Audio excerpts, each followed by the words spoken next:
नमस्कार विद्यार्थी मित्रांनो, आपण परराष्ट्र धोरण आणि राष्ट्रीय हित संबंध म्हणजे काय हे जाणून घेतल्यानंतर आणि राष्ट्रीय हित संबंध आणि परराष्ट्र धोरण यांचा कसा निकटचा संबंध आहे हे आपण बघितलेलं आहे. त्याचबरोबर आता हे जे परराष्ट्र धोरण आहे, हे परराष्ट्र धोरण निश्चित करत असताना त्यावर कोणकोणत्या घटकांचा परिणाम होत असतो किंवा ते निश्चित करणारे जे घटक आहेत की ज्या आधारे परराष्ट्र धोरण तयार केलं जाते, त्या घटकांचा विचार आपण या व्हिडिओमध्ये करणार.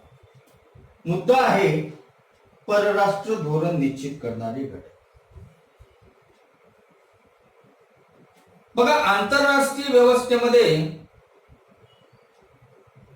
कोणत्या राष्ट्रांशी कसे संबंध ठेवायचे हे आपण परराष्ट्र धोरणाच्या आधारे ठरवतो. लक्षात घ्या, आंतरराष्ट्रीय व्यवस्थेमध्ये कोणत्या राष्ट्रांशी कसे संबंध ठेवायचे किंवा कशा प्रकारचे संबंध ठेवायचे हे आपण परराष्ट्र धोरणाच्या आधारे ठरवत असतो. मग हे परराष्ट्र धोरण ठरवताना त्या परराष्ट्र धोरणावर अनेक घटकांचा परिणाम होत असतो. मग असे कोणते घटक आहेत की ज्या घटकांचा या परराष्ट्र धोरणावर परिणाम होत असतो? त्या घटकांचाच विचार आपण या मुद्द्यामध्ये करणार आहोत. पहिला जो घटक आहे तो बघा, देशाचं भौगोलिक स्थान.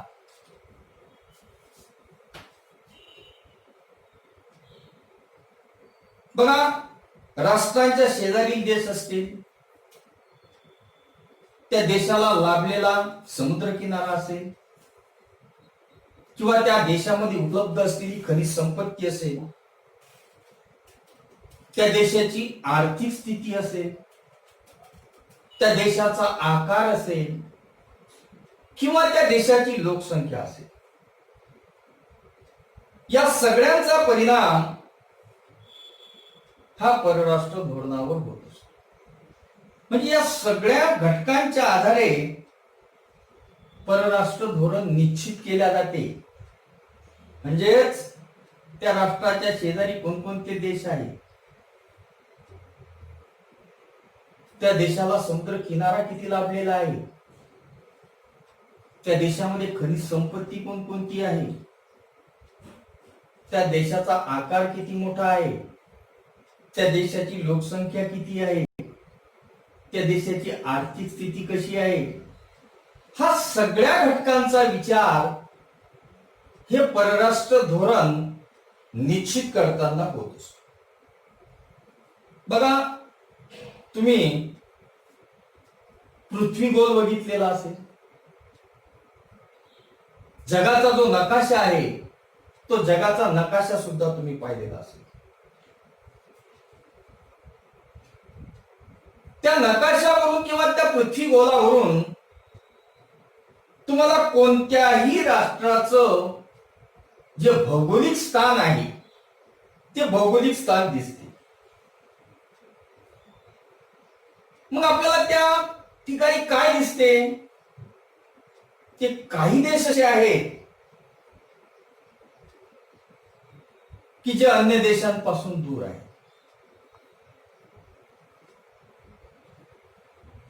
काही राष्ट्र असे आहेत की त्यांच्या आजूबाजूला अनेक देश आहेत. काही देश असे आहेत की ज्यांना एक मोठा समुद्र किनारा लाभलेला आहे. काही देश असे आहेत की ज्या देशामध्ये नैसर्गिक संपत्ती, ज्याला आपण म्हणतो, त्या नैसर्गिक संपत्तीची उपलब्धता आहे. या सगळ्या बाबी परराष्ट्र धोरण ठरवत असताना विचारात घ्यावे लागतात. म्हणजे लक्षात घ्या की ते राष्ट्र अन्य राष्ट्रांपासून किती दूर आहे, त्या राष्ट्राच्या आजूबाजूला शेजारी कोणते देश आहेत किंवा किती देश आहेत, काही राष्ट्रांना समुद्र किनारा किती लाभलेला आहे, त्या ठिकाणी नैसर्गिक जे काही संपत्ती आहे त्या संपत्तीची उपलब्धता किती आहे, या सगळ्यांचा विचार हे परराष्ट्र धोरण ठरवताना विचारात घ्यावे लागतात. उदाहरणार्थ घ्यायचं झालं तर आपला भारत आहे. कारण आपल्या भारताला लाभलेला जो समुद्र किनारा आहे तो मोठ्या प्रमाणात आहे. म्हणजे एकंदरीत भारतामध्ये नैसर्गिक संपत्तीमध्ये जर आपण बघितलं तर भारतामध्ये अभ्रक मोठ्या प्रमाणामध्ये सापडते. दक्षिण आफ्रिकेचा जर आपण विचार केला तर त्या ठिकाणी सोन्याच्या खाणी आपल्याला दिसून येतात. पश्चिम आशियाई देशांमध्ये जर आपण विचार केला त्यामध्ये सौदी अरेबिया आहे, इराक आहे, इराण आहे, कुवेत आहे.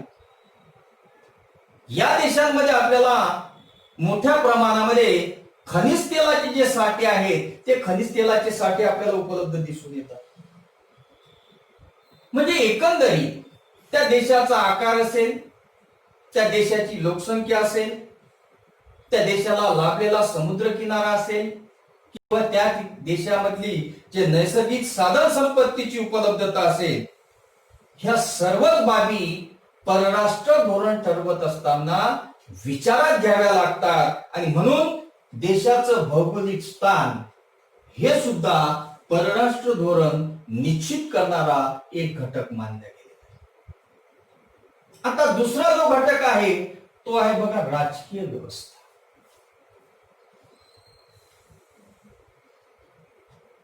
बघा जे लोकशाही देश आहेत त्या लोकशाही देशांमध्ये हे परराष्ट्र धोरण ठरवण्यामध्ये सर्वात मोठा वाटा कोणाचा असतो तर तो असतो संसदेचा.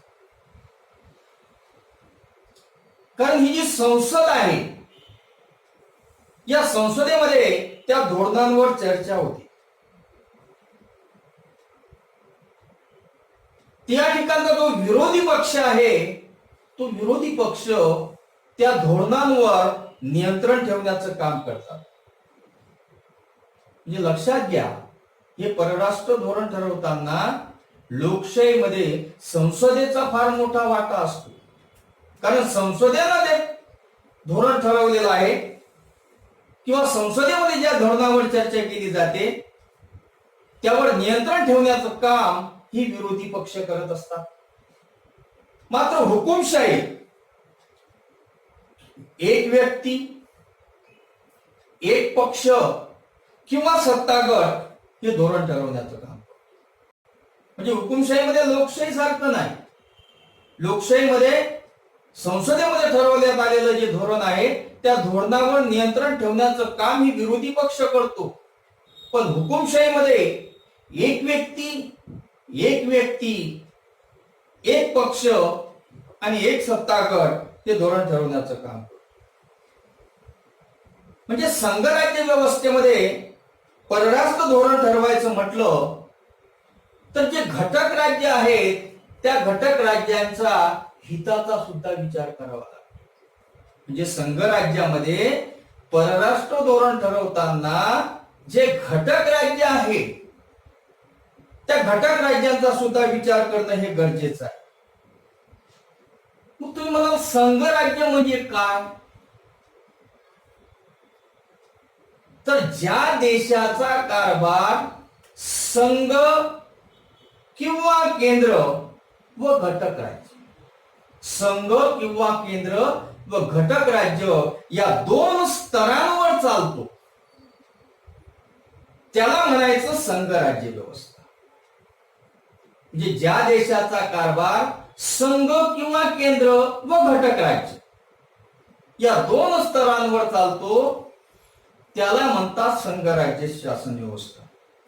मग अशा प्रकारची संघराज्य शासन व्यवस्था आपल्याला भारत आणि अमेरिका या दोन देशांमध्ये आपल्याला दिसून येते.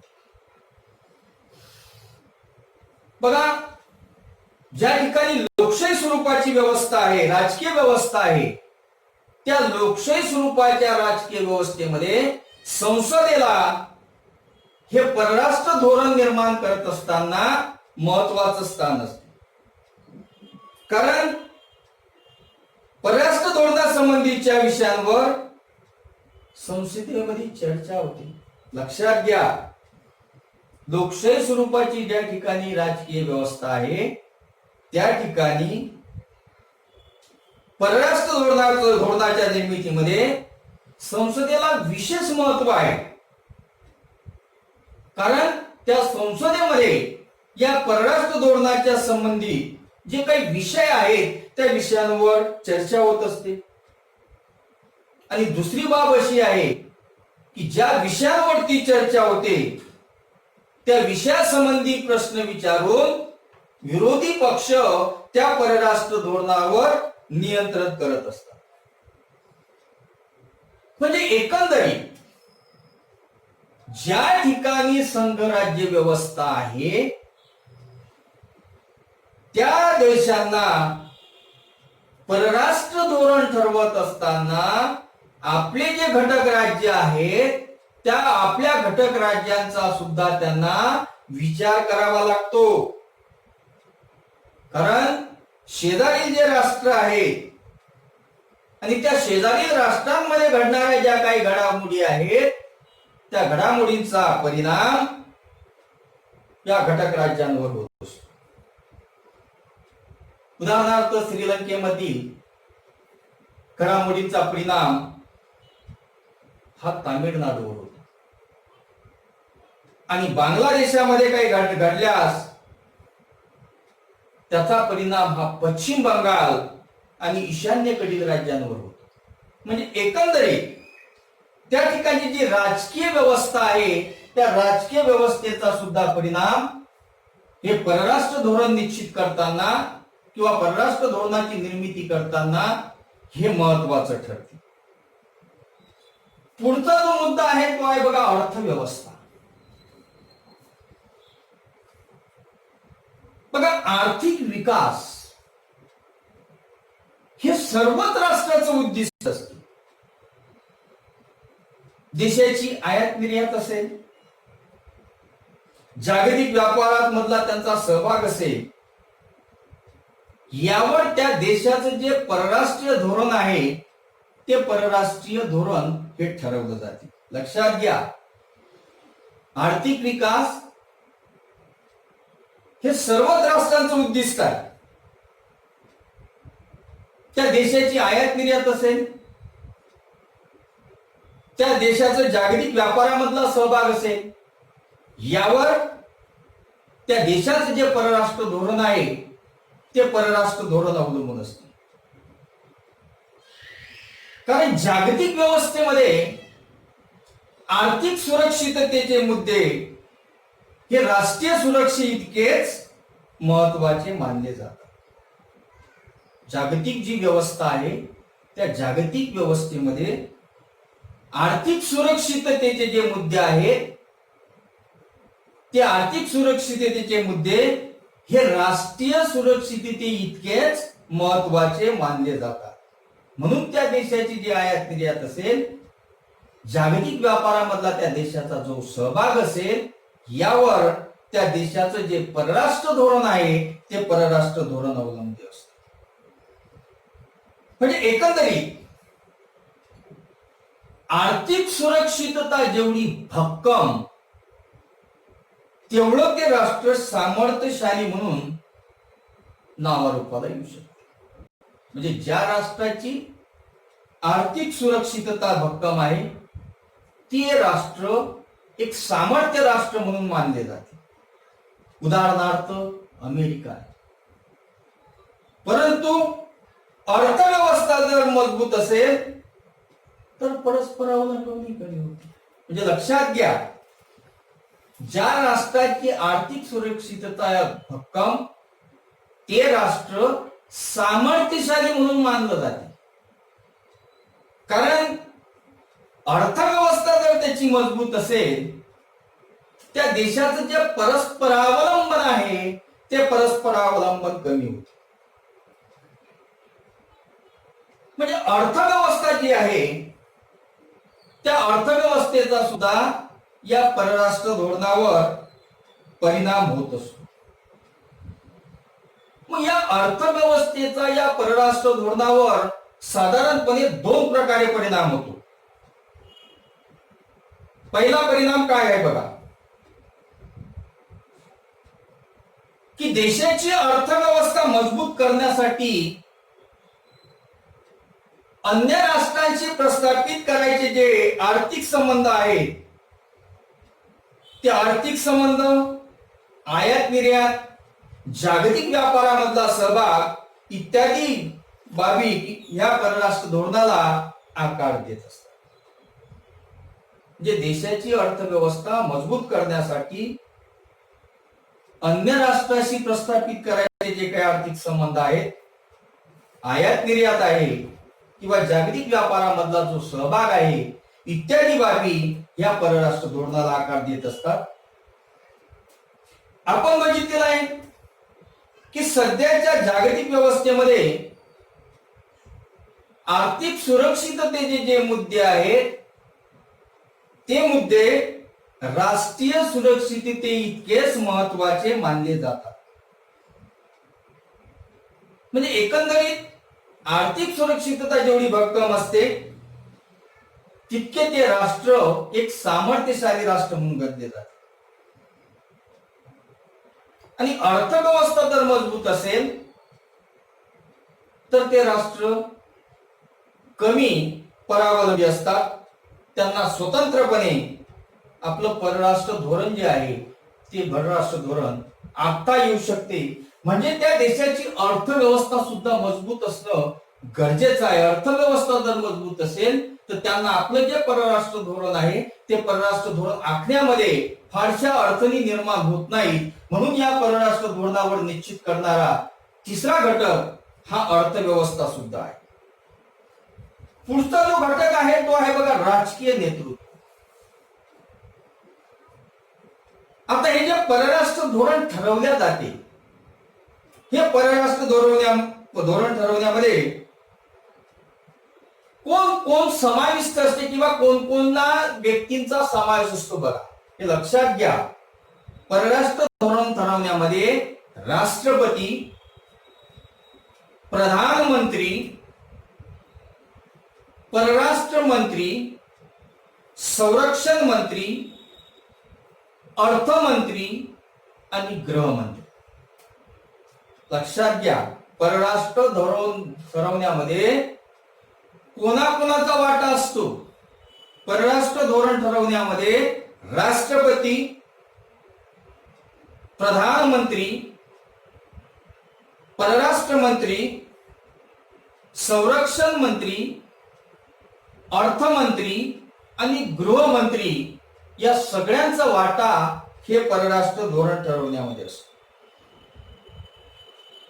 हे जे परराष्ट्र धोरण आहे, या परराष्ट्र धोरणामधील जे सातत्य आहे ते सातत्य टिकून ते सुधारण्याचा प्रयत्न या पदांवरील हे जी व्यक्ती आहे ही व्यक्ती करत असतात. त्यामध्ये राष्ट्रपती असतील, प्रधानमंत्री असतील, परराष्ट्र मंत्री असतील, संरक्षण मंत्री असतील, अर्थमंत्री असतील, गृहमंत्री असतील. उदाहरणार्थ पंडित जवाहरलाल नेहरू, या पंडित जवाहरलाल नेहरूंनी आपलं जे परराष्ट्र धोरण आखलं त्या परराष्ट्र धोरणामध्ये अलिप्तता वादाची भर घातली. लक्षात घ्या, हे आपण जे व्यक्ती बघितले की ज्यांचा परराष्ट्र धोरण ठरवण्यामध्ये वाटा असतो त्यामध्ये राष्ट्रपती आहेत, प्रधानमंत्री आहेत, परराष्ट्र मंत्री आहेत, संरक्षण मंत्री आहेत, अर्थमंत्री आहेत, गृहमंत्री आहेत. मग पंडित जवाहरलाल नेहरू आपल्या भारताचे पंतप्रधान, जेव्हा आपल्या भारताचं परराष्ट्र धोरण ठरवण्यात आलं तेव्हा प्रधानमंत्री पंडित जवाहरलाल नेहरू यांनी आपल्या परराष्ट्र धोरणामध्ये अलिप्ततावादाची भर घातली. त्यानंतर अटल बिहारी वाजपेयी यांनी भारत आणि चीन यांचे जे संबंध आहेत ते संबंध सुधारण्यामध्ये मोठं योगदान. म्हणजे एकंदरीत या राजकीय नेतृत्वाचा सुद्धा आपल्या परराष्ट्र धोरणावर परिणाम होत असतो. म्हणजे परराष्ट्र धोरण निश्चित करताना आपलं जे राजकीय नेतृत्व आहे त्या राजकीय नेतृत्वाचा सुद्धा विचार करावा लागतो. पुढचा आहे बघा प्रशासकीय घटक. म्हणजे प्रशासकीय घटकांचा सुद्धा समावेश किंवा परराष्ट्र प्रशासकीय घटक सुद्धा हे परराष्ट्र धोरण निश्चित करताना महत्वाचे मानले जातात. मग या परराष्ट्र धोरण ठरवण्यामध्ये किंवा परराष्ट्र धोरणाच्या निर्मितीमध्ये परराष्ट्र व्यवहार मंत्रालय, परराष्ट्र सचिव, परदेशामधले दूतावास, राजनैतिक अधिकारी इत्यादी प्रशासकीय घटकांचा सुद्धा समावेश असतो. म्हणजे जसे आपण प्रधानमंत्री, राष्ट्रपती, परराष्ट्र मंत्री, संरक्षण मंत्री, अर्थमंत्री, गृहमंत्री बघितलेले आहेत. जसा या राजकीय नेतृत्वाचा वाटा असतो त्याच प्रकारे परराष्ट्र धोरणाच्या निर्मितीमध्ये हे जे प्रशासकीय घटक आहेत त्यामध्ये परराष्ट्र व्यवहार मंत्रालय आहे, परराष्ट्र सचिव आहेत, परदेशातील दूतावास आहे, राजनैतिक अधिकारी आहेत. या प्रशासकीय घटकांचा समावेश सुद्धा आपल्या परराष्ट्र धोरण निर्माण करत असताना असतो. आता हे परराष्ट्र धोरणासंबंधीचा अंतिम निर्णय जरी प्रधानमंत्री आणि त्याचे मंत्रिमंडळ घेत असलं तरी त्या निर्णयापर्यंत पोहोचण्यासाठी प्रशासकीय यंत्रणा मदत करत असते. लक्षात घ्या, या परराष्ट्र धोरणासंबंधीचा अंतिम निर्णय जरी प्रधानमंत्री किंवा त्याचं मंत्रिमंडळ घेत असलं तरी त्या निर्णयापर्यंत पोहोचण्यासाठी ही जी प्रशासकीय यंत्रणा आहे ती प्रशासकीय यंत्रणा मदत करते. मग काय मदत करते ही प्रशासकीय यंत्रणा?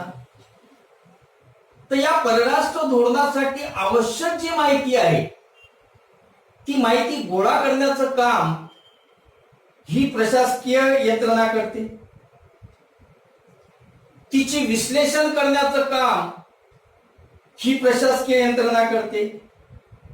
त्याचबरोबर त्या संबंधित योग्य सल्ला देण्याचं काम सुद्धा ही प्रशासकीय यंत्रणा करते. म्हणजे हे जे प्रशासकीय अधिकारी आपण बघितले हे प्रशासकीय अधिकारी त्या परराष्ट्र धोरणाला आवश्यक असणारी माहिती गोळा करतात, त्याचबरोबर त्याचं विश्लेषण करतात, त्यावर योग्य सल्ला देण्याचं सुद्धा काम करतात. एवढंच नाही तर यामध्ये राष्ट्रीय सुरक्षा जे सल्लागार असतात ते राष्ट्रीय सुरक्षा सल्लागार सुद्धा महत्वाची भूमिका हे परराष्ट्र धोरण निर्माण करताना बजावत असतात. अशा प्रकारे एखाद्या देशाचं परराष्ट्र धोरण निश्चित करताना या विविध घटकांचा विचार करूनच ते परराष्ट्र धोरण निश्चित करावं लागते. म्हणून लक्षात ठेवा की परराष्ट्र धोरण निश्चित करणारे घटक कोणते? तर पहिला आहे देशाचं भौगोलिक स्थान, दुसरं आहे देशाची राजकीय व्यवस्था, तिसरं आहे अर्थव्यवस्था, चौथं आहे राजकीय नेतृत्व आणि पाचवं आहे प्रशासकीय घटक. या ठिकाणी आपला हा दुसरा मुद्दा संपलेला आहे जो होता परराष्ट्र धोरण निश्चित करणारे घटक. धन्यवाद.